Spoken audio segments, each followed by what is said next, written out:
Bruno Gollnisch, bonjour. Bonjour. Bonjour. Bruno Gollnisch, il y a l'affaire Ferrand dont on parle beaucoup. Richard Ferrand est un honnête homme. C'est possible. Mais aussi c'est possible que ne pas. Alors, la présomption d'innocence doit jouer pour M. Ferrand. Ce qui me frappe quand même dans cette affaire, c'est l'attitude des autorités judiciaires, surtout quand on compare avec l'affaire Fillon. Parce que de quoi s'agit-il?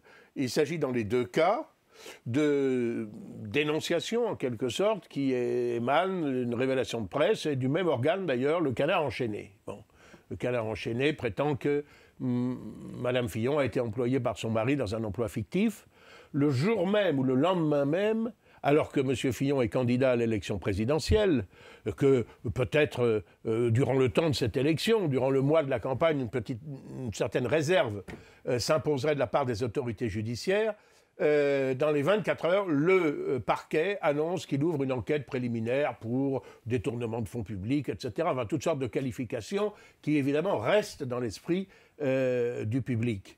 Et fort imprudemment, d'ailleurs, M. Fillon dit « Mais si je suis mis en examen, je ne serai pas candidat. » Il est mis en examen, il maintient sa candidature. Enfin bref, tout ça se termine de la façon que l'on sait.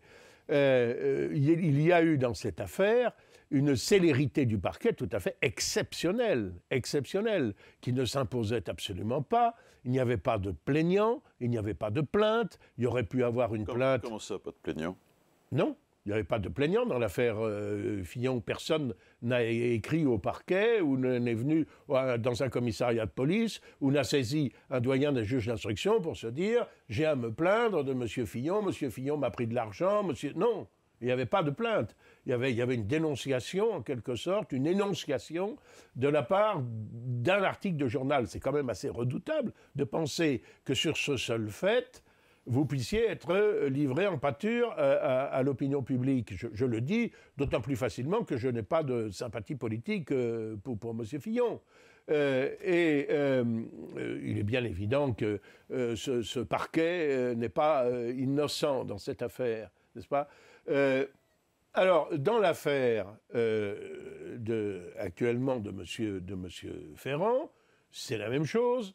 Il y a un article du Canard enchaîné, d'ailleurs il y en a un nouveau qui est plus précis encore dans celui d'aujourd'hui, qui révèle quand même un certain nombre de faits troublants. Quand on lit ça, on se dit qu'effectivement il y a quand même un soupçon qui peut peser sur M. Ferrand, à tout le moins de conflit d'intérêts, pour ne pas dire plus. Un membre je crois un député ou un membre des Républicains arrive au parquet avec un document de 75 pages mettant en cause, apprend-on, M. Ferrand. Et dans les 2 heures, le procureur fait savoir qu'il n'y a pas lieu d'ouvrir une enquête. Ben, voyez, alors qu'il n'y ait pas lieu... Les Français qui se plaignent d'une justice qui n'est pas rapide. Absolument. Qu'il n'y ait pas lieu peut-être de condamner M. Ferrand, c'est possible, et qu'il n'y ait pas lieu même de le mettre en examen, je veux bien, mais qu'il n'y ait pas lieu d'ouvrir une enquête, et surtout que cela soit dit aussi rapidement, dans un laps de temps qui ne permet évidemment pas de prendre connaissance des faits de l'espèce, ça me paraît ahurissant. Et si les Français en concluent qu'il y a 2 poids et 2 mesures, et qu'il y a une instrumentalisation politique de la justice, eh bien, ils auront parfaitement raison, ils auront des raisons parfaitement sérieuses en tout cas, de le croire et de le penser. C'est ce qu'on appelle l'état de droit, ici, à Bruxelles et aussi en France. On peut en parler. Et vous pensez que Richard Ferrand, vous pensez que Richard Ferrand aurait ne pas confondre avec notre excellent Édouard Ferrand, député européen. Oui, rien à voir. Il n'a pas besoin de dire, lui, qu'il est un honnête homme. Oui. Et vous pensez que, en fait, parce que d'un point de vue légal, il semble effectivement que la limite n'ait pas été franchie. Mais est-ce que ça veut dire... Je ne suis même pas sûr. Je ne suis même pas sûr. Aujourd'hui, le Canard enchaîné cite un certain nombre d'articles du Code je sais plus, des assurances. Ce qu'il y a de certain, c'est que si... Je ne me prononcerai pas sur le fond de l'affaire, encore une fois. Je dis qu'il y a des éléments troublants, qui sont assez précis, qui sont avancés par ce journal, dont certes les propos ne sont pas paroles d'évangile, mais que de dire que ça ne requiert pas une enquête et de le dire aussi rapidement, c'est quand même, quand on compare ça avec l'attitude du parquet dans l'affaire Fillon, le parquet est indivisible, paraît-il. Ben là, il me semble qu'il est singulièrement partagé selon la couleur politique des intéressés. Et si monsieur Ferrand n'a pas encore de problème avec la justice, Jean-Marie Le Pen, lui, en a. Ah oui, ça, oui, de façon récurrente, oui. Son immunité parlementaire lui a été retirée avant-hier. Non, elle ne lui a pas été retirée. Non, pas encore, si j'ose dire. Mais on peut s'attendre au pire dans ce domaine, car ce ne serait pas la première fois. Il a comparu devant volontairement devant la commission juridique du Parlement européen, qui est chargée précisément d'examiner une demande de levée d'immunité parlementaire formée par le parquet, là encore, de Paris, je crois, à la demande de l'association SOS Racisme, pour des propos qui remontent à 9 ans, je crois, quelque chose comme ça, pardon, à 2009. C'est-à-dire à 8 années, il y a 8 ans. Il est vrai que Jean-Marie Le Pen avait toujours opposé son immunité parlementaire. De quel propos s'agit-il? Il s'agit d'un propos dans lequel il relève que l'immense majorité des détenus, je crois, dans les prisons françaises ou des condamnés, je ne sais plus, sont étrangers ou d'origine étrangère. Voilà. C'est un constat. C'est un constat que l'on a le droit de critiquer. On a le droit de dire, mais vous vous trompez, monsieur Le Pen, pas du tout. Ce sont des Martin, des Dupont, etc., qui fournissent la grande majorité des rôles des tribunaux correctionnels ou des cours d'assises, et pas du tout des étrangers. Ceux qui diraient cela, d'ailleurs, je leur conseillerais d'aller précisément, puisque la justice est publique en France, d'aller lire à la porte des tribunaux les rôles des affaires qui sont évoquées et les patronymes de ceux qui sont traduits devant ces juridictions.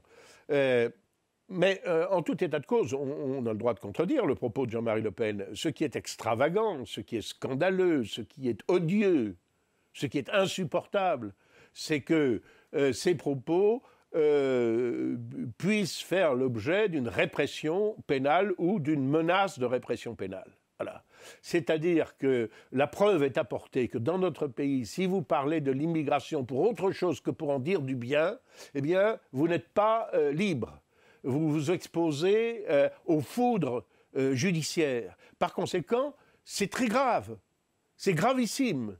Un homme qui est un parlementaire, par conséquent, qui est payé en quelque sorte par les citoyens pour parler en leur nom, et notamment qui est envoyé par les Français qui subissent plus d'1 million de crimes et de délits chaque année commis par les personnes étrangères ou d'origine étrangère, et qui souffrent par conséquent dans leurs biens, dans leur chair, etc., de cette situation, eh bien leur représentant n'a pas le droit d'exprimer des critiques sur la politique migratoire.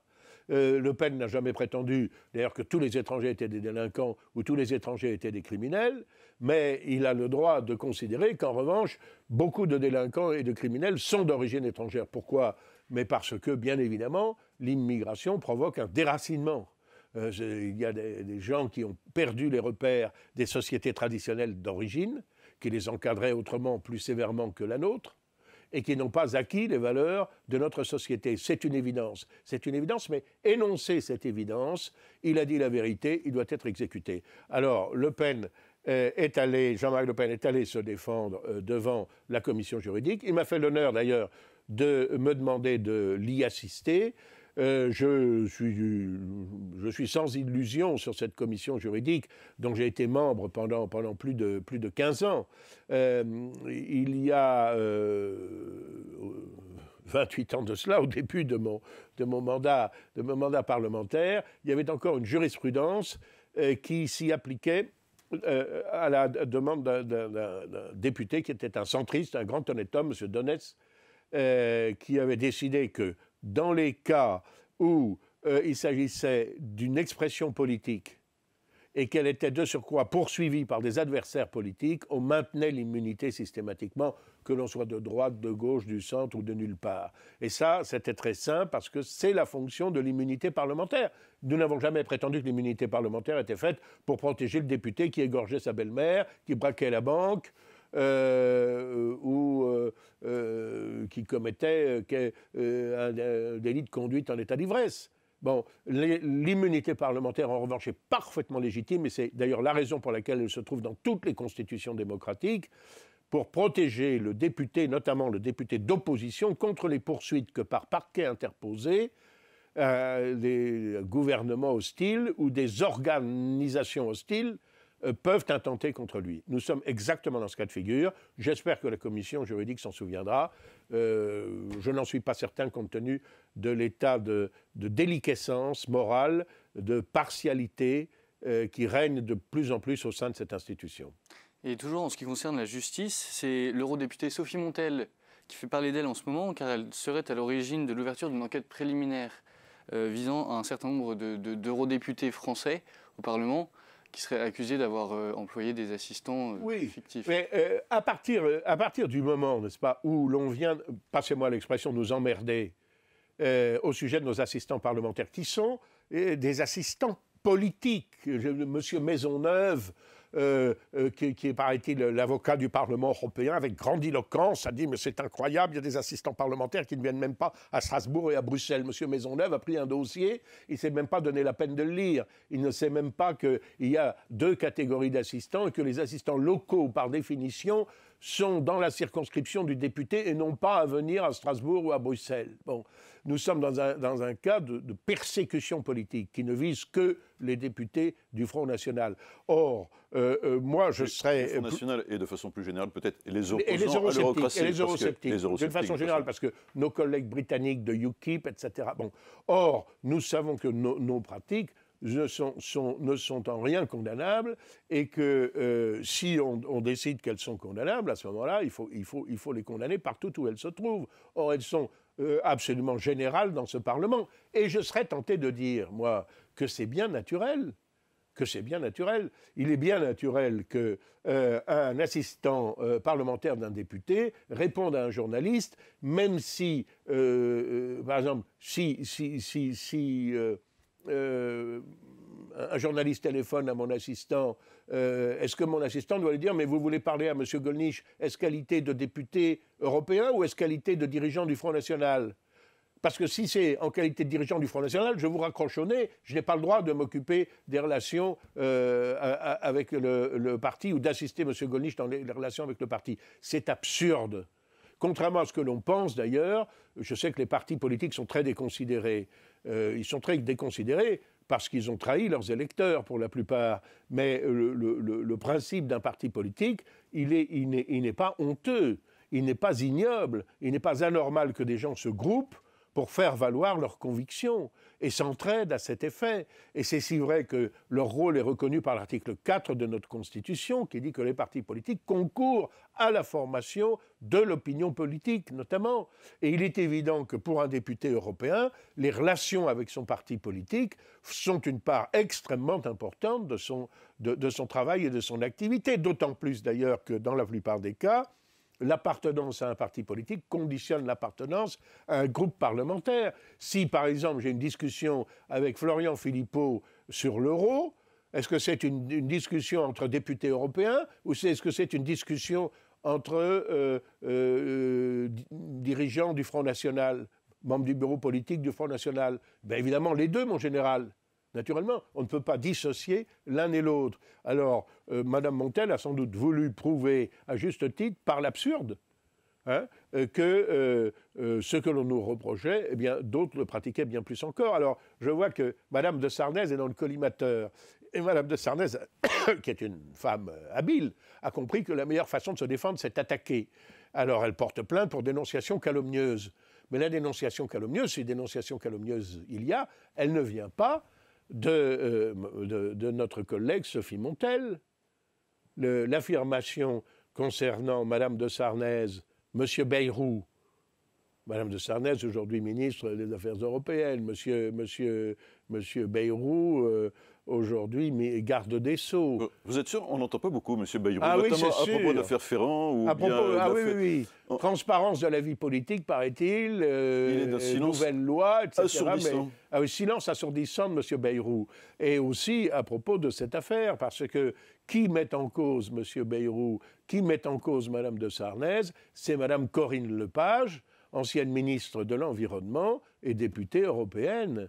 Et Mme Montel n'a jamais fait rien d'autre que de reprendre les affirmations que chacun peut lire dans le livre de Mme Lepage. Alors, la France maintenant, quittons un peu la politique française pour parler de politique étrangère avec M. Trump. M. Trump a eu une activité très, très importante ces derniers jours. Rome, l'Arabie Saoudite, l'OTAN, Bruxelles. Qu'en pensez-vous? Alors, M. Trump, il était contre l'OTAN hier. Aujourd'hui, il semble pour. Il mettait en garde contre l'Arabie Saoudite. Aujourd'hui, il signe des contrats. Mirobolant. 380 milliards Oui. de dollars. Qu'en pensez? Déçu? Non, Étonné? moi, j'ai toujours dit que j'étais favorable à l'élection de M. Trump et que je ne me faisais aucune illusion que M. Trump serait un plus ardent défenseur, évidemment, des intérêts des États-Unis d'Amérique, à la rigueur également des intérêts d'Israël, que des intérêts de la France. C'est tout à fait clair. Alors là, c'est vrai qu'on a un petit peu de mal à suivre, un comportement qui paraît un peu erratique par rapport à la campagne électorale. Après avoir dit que l'OTAN était obsolète, bon, il vient aussi pour dire aux Européens qu'il faut qu'ils contribuent davantage à leur propre défense. Je suis assez d'accord avec cette affirmation. Nous n'avons pas à être à la remorque des États-Unis, ni à être sous la protection de leur bouclier militaire. Il faut que la France investisse dans une armée européenne non, et dans l'OTAN. Non, il faut que la France investisse dans sa propre défense, parce que personne ne la défendra à sa place. Et je crois que tout le reste est une illusion. Oui, l'Arabie Saoudite, écoutez, c'est extraordinaire. Et bon, il renoue avec l'alliance, évidemment, avec la forme la plus extrémiste de l'islam wahhabite. Alors, je ne dis pas d'ailleurs que c'est l'État saoudien lui-même qui finance le terrorisme, le djihad, etc., mais certainement un certain nombre de Saoudiens, oui, et qui trouvent là un terrain favorable. Ceci étant, je dois dire que la grande faute des Occidentaux, en général, a été d'abandonner complètement les sunnites. En détruisant l'Irak et en détruisant le nationalisme arabe, nous avons alimenté l'amertume, voire l'hostilité et même la haine des musulmans sunnites à l'égard de l'Occident. Et ils essaient d'ailleurs, pour certains d'entre eux, de nous le faire payer très cher. Moi, ce que je crois quand même, c'est que l'espèce de croisade, au moins verbale, dans laquelle M. Trump part contre l'Iran, est tout à fait déplacée. Parce que contrairement à ce qu'il dit, l'Iran ne finance pas, si tant est que ça a été le cas autrefois, c'est possible, mais ne finance pas du tout le terrorisme. L'Iran vient en aide au mouvement chiite ou au Hezbollah. Au Hezbollah, aux Alaouites, parce que les Alaouites reconnaissent Ali comme le font les chiites, etc. Bon, voilà, c'est un peu une guerre de religion, mais l'islam iranien, l'islam chiite, est beaucoup plus tolérant, malgré tout, que l'islam wahhabite, si on va par là. Voilà ce que je veux dire. Alors, le reste est assez dérisoire, quoi, voilà. Autre question internationale, c'est la rencontre entre M. Macron, l'invitation que M. Macron a faite à M. Poutine qui est venu à Versailles. Oui.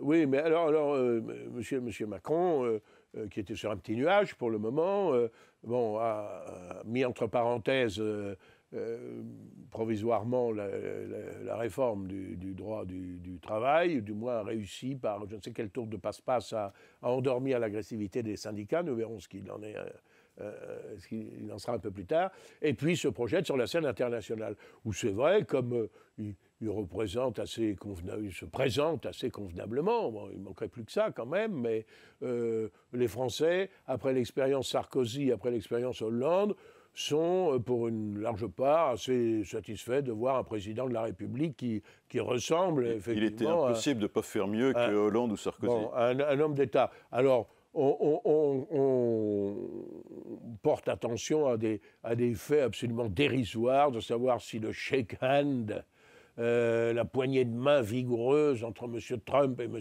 Macron s'apparentait ou non à une espèce de bras de fer dont Macron serait sorti vainqueur. Enfin, tout ça me paraît parfaitement ridicule.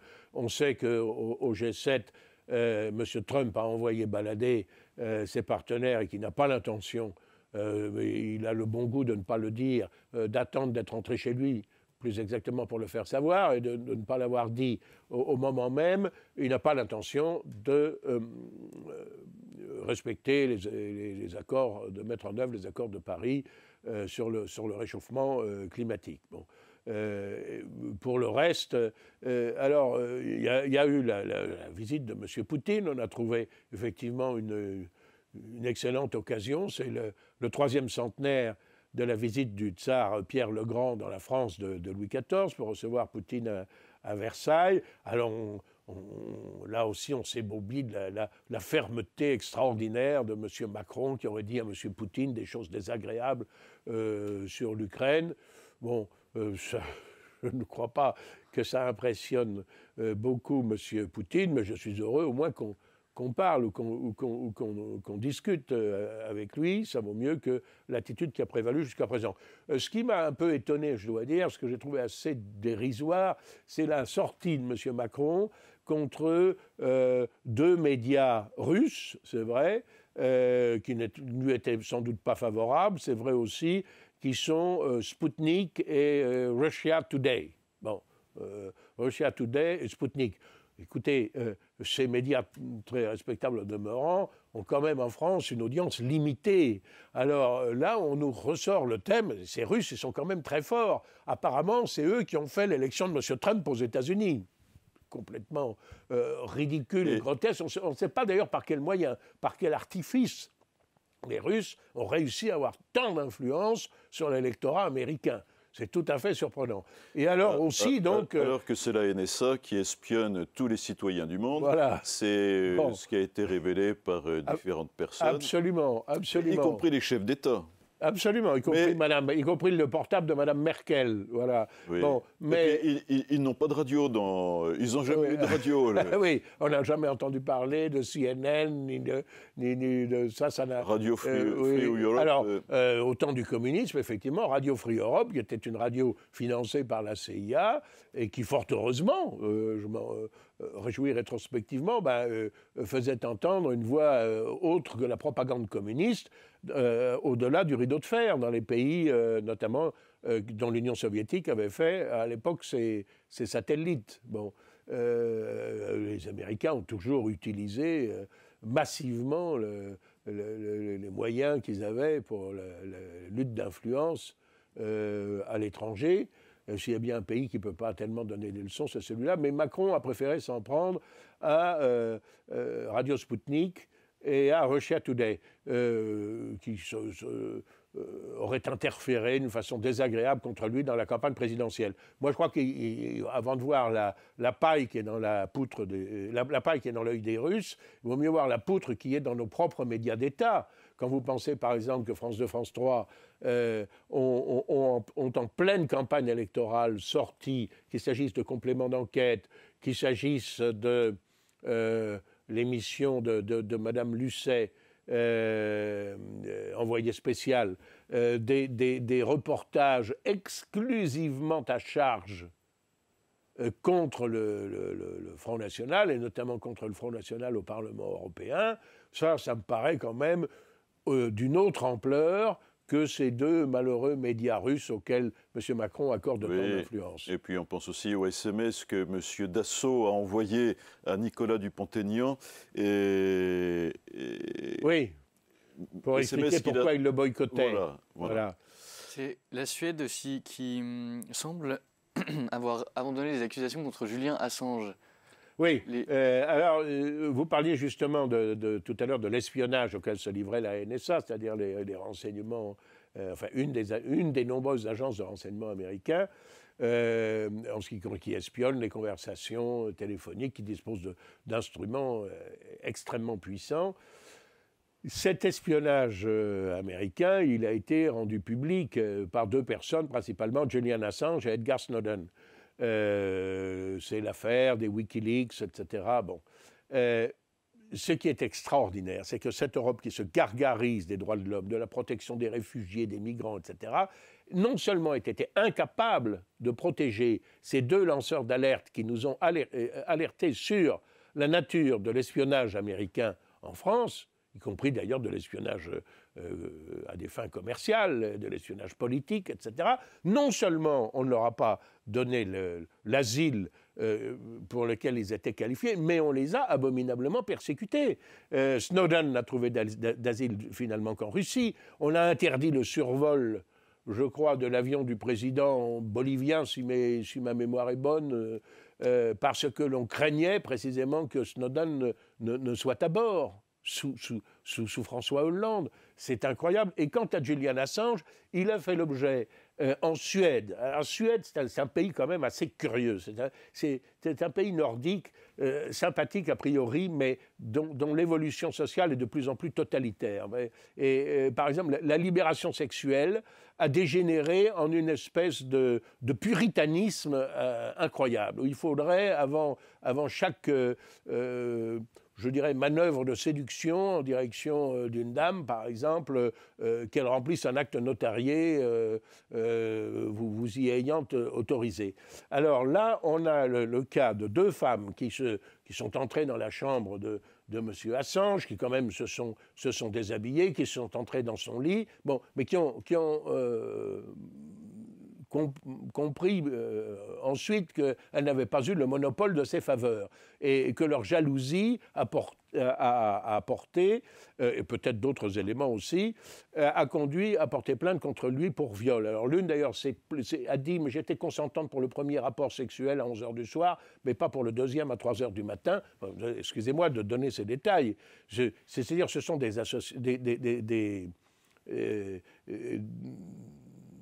des accusations absolument bouffonnes, tardives, etc. Et le malheureux Julian Assange faisait l'objet, par conséquent, d'une menace d'extradition en Suède, laquelle se serait fait un plaisir de l'extrader aux États-Unis, où on se serait fait un plaisir, sinon de le condamner à mort, du moins de le condamner à la réclusion à perpétuité. Et par conséquent, il est resté prisonnier de l'ambassade sud-américaine qui a bien voulu l'accueillir pendant des années. Moi, j'ai protesté au Parlement européen. Un certain nombre de collègues de gauche aussi ont protesté, mais très peu nombreux. On a très peu entendu les socialistes. On n'a pas du tout entendu les libéraux, les démocrates chrétiens, etc., sur le cas de Julian Assange et sur le cas d'Edward Snowden. Et c'est un véritable scandale pour cette institution qu'elle ne les ait pas protégés. Et alors on s'aperçoit que maintenant, évidemment, il a fallu des années pour se rendre compte que ces accusations bouffonnes étaient téléguidées et ne tenaient absolument pas la route. Mais ça ne fait rien, parce que M. Assange, quand même, n'a pas rempli une formalité administrative britannique. S'il l'avait fait, les autorités britanniques se seraient empressées de lui mettre le grappin dessus et de l'expédier en Suède, qu'il aurait expédié encore une fois aux USA. Alors, bien qu'il soit blanchi de toute accusation par la Suède, il demeure quand même sous le coup d'une possibilité d'arrestation en Grande-Bretagne. Tout ça est absolument scandaleux. Je dois dire, mes capacités d'indignation ont beau s'émousser. Nous avons là la preuve tangible de la vassalité dans laquelle se trouvent les pays européens et en particulier l'Union européenne qui ne remplit absolument pas son rôle. Elle ne remplit pas son rôle non plus dans le domaine agricole. Êtes-vous tenté par l'achat d'une propriété agricole, d'une ferme? Sur Le Bon Coin, il y a 80 agriculteurs qui ont mis leur exploitation en vente pour 1 euro. Alors, Et les annonces sont restées quelques jours sur le Bon Coin, elles ont été retirées depuis, mais c'était un coup de com', c'était pour faire le buzz que ces agriculteurs ont fait cela, pour attirer l'attention sur leurs problématiques. Oui. Qu'en pensez-vous? Je pense que c'est une illustration de plus de la situation dramatique de notre agriculture.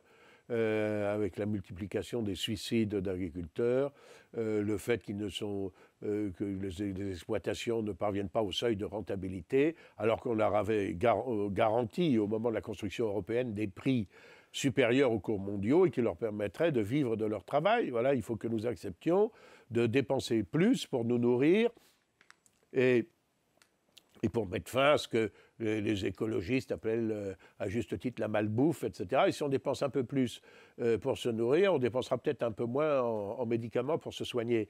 Mais c'est une situation dramatique. D'autant plus, un certain nombre de ces agriculteurs, d'ailleurs, ne vivent plus que de subventions. Alors, on dit, ah ben vous voyez, l'Union européenne, ça sert parce que ça subventionne les agriculteurs. Oui, ça subventionne les agriculteurs, mais avec l'argent qui est pris aux États membres. Oui, Par conséquent, sauf qu'en l'occurrence, ces agriculteurs-là se plaignent de ne pas recevoir les en plus, allocations PAC. vous avez des retards administratifs. Ils vivent une situation dramatique, mais que voulez-vous? Si nous avions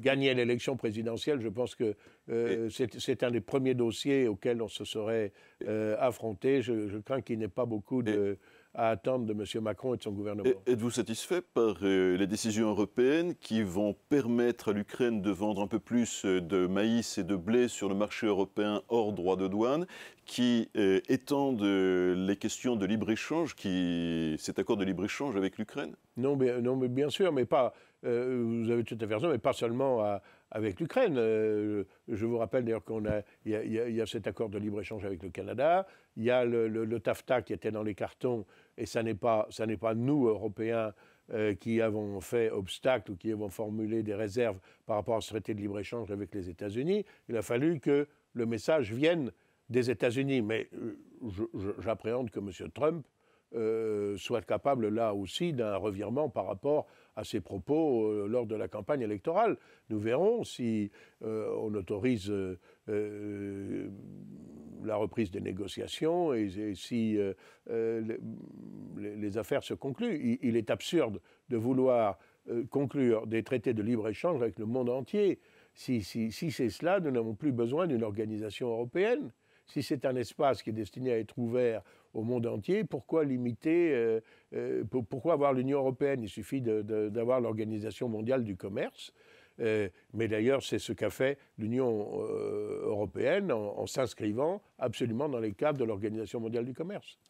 Monsieur Gollnisch, nous vous remercions. Nous savons que vous avez, dans les minutes qui viennent, un nouvel enregistrement. Nous vous libérons et nous vous remercions pour votre temps. Merci. Merci beaucoup, monsieur Gollnisch.